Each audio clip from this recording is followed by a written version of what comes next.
আজকে যাচ্ছিলাম মামা বাড়িতে, আর জানো কি হয়েছে?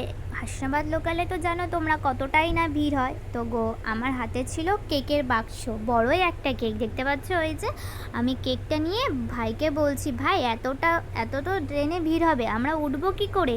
আমি তো পারবো না। আর গোপু ভাই ঠিক দুটো দাদাকে জোগাড় করে নিয়ে এসে তারা আমার কেকটাও তুলে দিয়েছে, আর আমাকে ট্রেনে থেকে নামিয়েও দিয়েছে। এখন এই যুগেও যে এরকম ভালো মানুষ পাওয়া যায় তো জানাই ছিল না। আর আমাকেও না এখন, আমাকে তো বাচ্চা বাচ্চাই দেখতে, আর এখন তো বাচ্চাও চুরি হচ্ছে, তো অনেকটা না ভয় ছিল। তারপর দেখো আমি ভাইয়ের সাথে খেলতে শুরু করে দিয়েছি। আমি না জানি না যে আমার দিদিরাও আসবে, আমার দিদি আসবে, আমার দিদির মেয়ে আসবে, আমার ভাই আসবে।